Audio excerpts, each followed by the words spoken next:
Good day. The mole intro notes conversions. In this set of notes, we are going to go through the 6 possible types of conversions that you have to do. So that means we can go between particles, moles, moles, particles, particles, mass, mass to particles, and moles to mass, and mass to moles. Doesn't matter which one we deal with, but what we have to understand is, as we said in earlier PowerPoint, that if I have 1 mole of carbon, I have 6.02 times 10 to the 23rd atoms of carbon. Thanks, dog. And that's 12.01 grams of carbon. So let's go through some examples. You should have your conversion sheet handy. Moles to mass. First of all, we're going from moles to mass. We're leaving moles, so we're going to write down our moles, and then we're going to multiply by the molar mass in grams. So it says, what's the mass of 3.45 moles of copper? So we write the 3.45 given the question.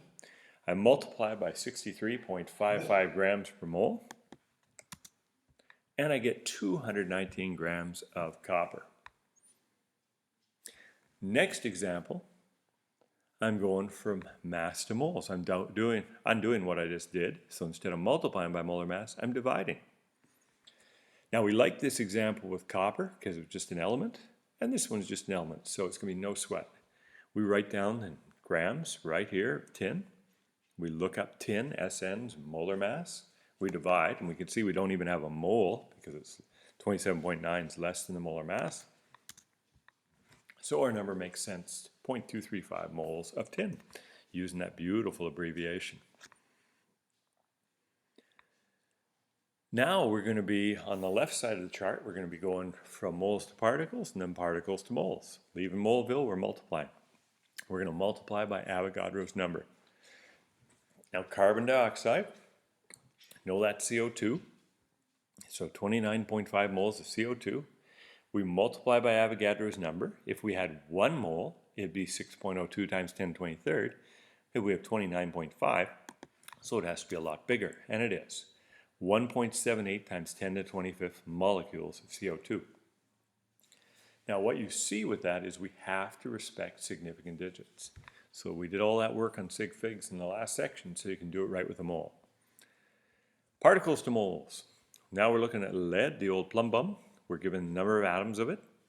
And this time on our roadmap, we see we have to divide. We have to divide by Avogadro's number. Since this was atoms, I just put in atoms per mole. Atoms will divide out by atoms, and the moles will flip to the top, and I get 0.135 moles of lead.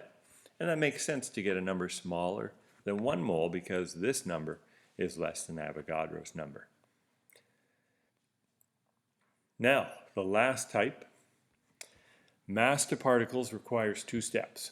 First thing we have to do is go mass to moles, and then once we have the moles, we go moles to particles. So here we have 750 grams of Wawa, and that means we got to get into moles. We might remember we had 18.02 grams per mole, and when we divide, we get a whopping 41.6 moles of water. We take that number, we put it here, and now we look on our roadmap, we're heading to the left, so we multiply by Avogadro's number, and you can see we get something times 10 to the 25th, 2.50 times 10 to the 25th. Bigger than a mole because we have more than 1 mole present. Now it's customary on your calculator, like you can show it like this, but I would not chop any digits at this point on my calculator. I just let them roll through and then I chop at the end of my 3 sig figs. Our last example, we're going to reverse what we did in the first one. Particles to mass. So first of all, we're starting on the left in Particleville. We're going to go to moles. Once we have moles, we're going to go to mass. This time we have sodium chloride.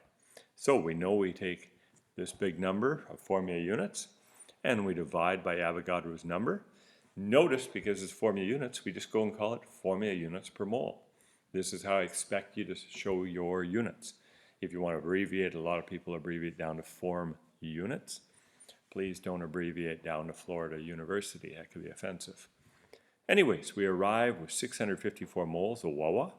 We bring that here, and then we multiply by 58.44 grams per mole. That number did not come from thin air. Sodium, 22.99, and we add 35.45 to it, and that's where the 58.44 grams per mole comes from. So for a compound, we have to calculate the molar mass.